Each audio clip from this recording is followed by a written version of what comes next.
Good afternoon, Mr. Chairman and members of the committee. My name is Anna Miller. I'm the director of the Center for American Education at the Idaho Freedom Foundation. Thank you for the opportunity to testify against Senate Bill 1103 today. So this bill increases spending for public school facilities by $61 million. Spending on the public school system has been increasing for the last decade. From fiscal year 2012 to fiscal year 2022, the inflation adjusted per pupil spending increased by 24%. This year, this system is costing taxpayers a whopping $3.5 billion. Additionally, data show that the average Idaho school district has more than $3.2 million saved in reserves, also called rainy day funds. According to Idaho code, school districts could use these existing reserve funds for maintenance and improvements to school facilities if the board passes a resolution to do so. The districts with the largest amount in reserve are West Ada, which has nearly $137 million set aside. Some districts have more in their rainy day funds than in their annual budget. Districts also have plenty of COVID relief ESSER 3 funds available, ranging from the tens of thousands to the millions of dollars, which they are allowed to use for facilities and maintenance. It makes no sense to flood the education system with more money when districts are sitting on so much cash. While it's true that some rural schools, such as the one in my district, do need to improve their facilities and may have less funds in their reserves, Senate Bill 1103 would not help these rural schools. The bill creates a series of shell games where currently existing and new funds would be redirected to public school endowment income facilities funds. The amount of funds the school district would receive is based upon the amount of square footage of facilities controlled by the district and also enrollment.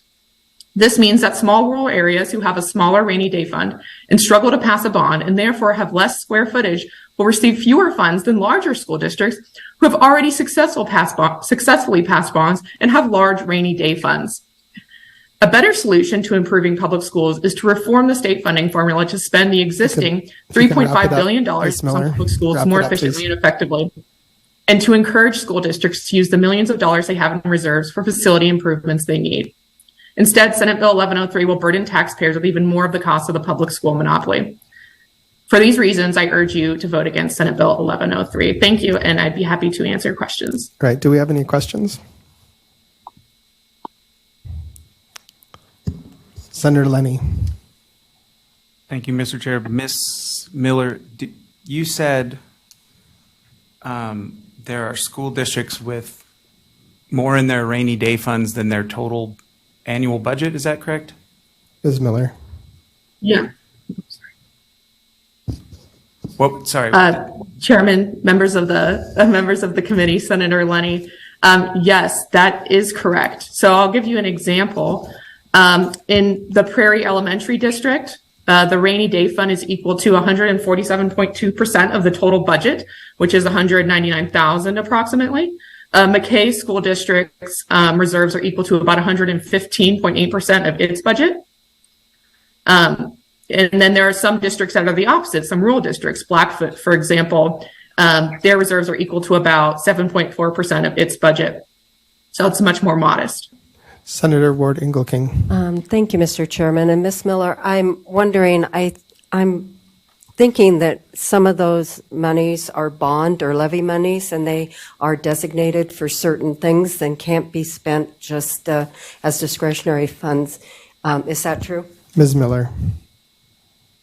So what I'm specifically referring to is reserve funds or rainy day funds. I'm not referring to bonds or other levies, monies like that. I'm talking about the rainy day funds. And Idaho code does allow these funds to be used for facilities and improvements, for maintenance and things like that in school districts.